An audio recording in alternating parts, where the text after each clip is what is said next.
Unlock your success with Learn and Grow Better channel. Hello everyone, welcome back to our channel. Kindly show your love. Please like, share and subscribe the channel. Let's get started.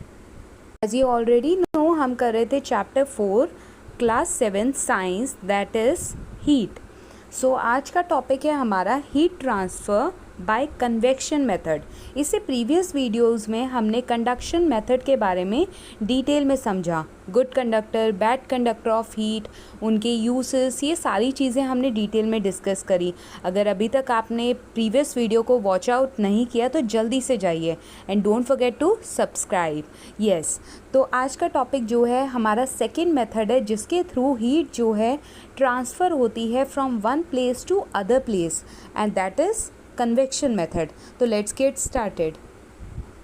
Next हमारा topic है transfer of heat में convection.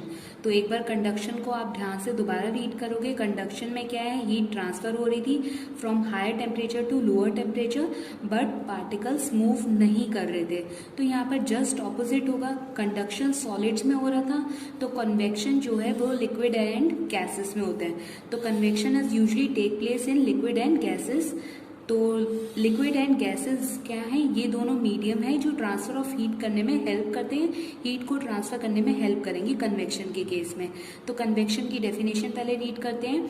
Convection is the transfer of heat from hotter part of a liquid or a gas to its colder part of the movement of the liquid or gas itself. तो जैसे conduction में हमने पढ़ा था hotter part to a colder part जा रहे थे, बिल्कुल ऐसी कन्वेक्शन में भी क्या होता है, हॉटर पार्ट से हीट जो है वो ट्रांसफ़र करेगी कोल्डर पार्ट में. बट यहाँ पर जो मेन डिफरेंस है वो आपको ध्यान रखना है. तो इस लाइन को रीड करो. By the movement of liquid or gas itself. इस केस में ये बोला हुआ है कि पार्टिकल्स मूव करेंगे तभी ट्रांसफर ऑफ हीट पॉसिबल हो पाएगा higher temperature to lower temperature.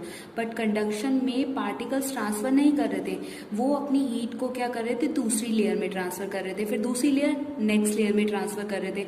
पर यहाँ पर क्या होगा, as a liquid or gas के पार्टिकल्स खुद मूव करेंगे, मतलब पार्टिकल्स खुद मूव करेंगे जिसकी वजह से जिसकी वजह से हीट जो है वो ट्रांसफर होगी, मतलब higher temperature to lower temperature.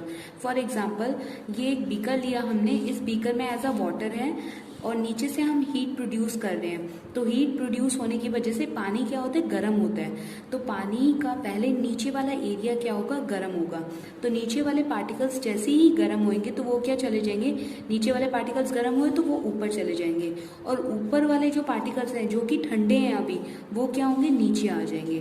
तो ये ध्यान से मूवमेंट देखनी है. नीचे वाली जैसे ही पार्टिकल्स गर्म हो जाते हैं तो वो पार्टिकल्स क्या हो जाते हैं, ऊपर चले जाते हैं, और ऊपर वाले पार्टिकल्स ठंडे होते हैं तो वो नीचे आ जाते हैं. और ये कंटिन्यूसली ये प्रोसेस चलता रहता है, और ये तब तक चलता रहता है जब तक हमारा पूरा का पूरा पानी जो इस बीकर में है वो गर्म ना हो जाए.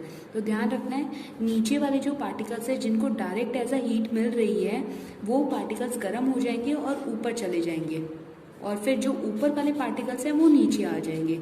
तो इसमें क्या हो रहा है, पार्टिकल्स खुद मूव कर रहे हैं जिसकी वजह से पानी में एक करंट प्रोड्यूस हो रहा है जिसे हम क्या बोलते हैं, करंट. वो वाला करंट नहीं है, इसमें एज अ पार्टिकल्स की मूवमेंट की वजह से हीट ट्रांसफर हो रही है. तो इस पर्टिकुलर करंट को हम क्या बोलते हैं, convection currents. The circulatory movement of water के मॉलिक्यूल्स क्या कर रहे हैं, सर्कुलेट कर रहे हैं in the beaker in which hot water rises. Hot water वाले जो मॉलिक्यूल्स हैं वो ऊपर चले जाते हैं, and cold water sinks again and again are called convection currents. तो हॉट मॉलिक्यूल्स जो हैं वो ऊपर चले जाएंगे और कोल्ड मॉलिक्यूल्स नीचे आ जाएंगे, और ये कंटिन्यूसली होता रहेगा जब तक पानी गर्म ना हो जाए. और इस particular circulatory movement of water molecules को हम कन्वेक्शन करेंट बोलते हैं. अभी हमने कन्वेक्शन प्रोसेस पढ़ा कि convection process liquids and gases में होता है, और लिक्विड्स का हमने एग्जाम्पल देखा कैसे वाटर के मॉलिक्यूल्स गर्म होकर ऊपर जाते हैं और ठंडे मॉलिक्यूल्स नीचे आ रहे थे.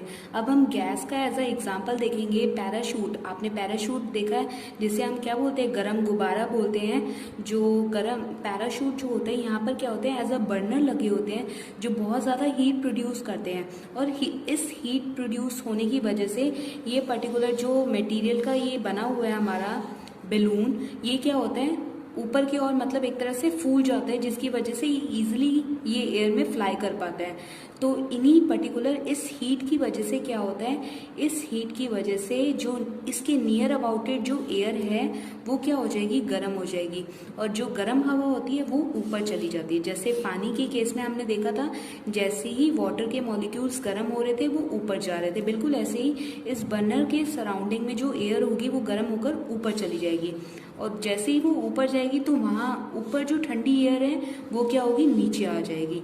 तो यहाँ वाले हीटर की वजह से जो यहाँ लेयर में एयर के जो मॉलिक्यूल्स हैं वो क्या है, गर्म होने के बाद ऊपर जा रहे हैं, और जो ऊपर वाले एयर के मॉलिक्यूल्स हैं वो ठंडे हैं, इसलिए वो नीचे आ रहे हैं, और फिर दोबारा वो एयर जो है नीचे आने के बाद गर्म होती है और ऊपर जाती है। तो ये एक पर्टिकुलर करंट प्रोड्यूस होता है एज अ गैस में, मतलब एज अ गैस मीडियम में हम देख रहे हैं, जैसे ऊपर लिक्विड मीडियम में देखा था और यहाँ पर क्या हो रहा है, एज अ गैस मीडियम में हो रहा है। तो इस पर्टिकुलर करंट को हम क्या बोलते हैं, कन्वेक्शन करंट।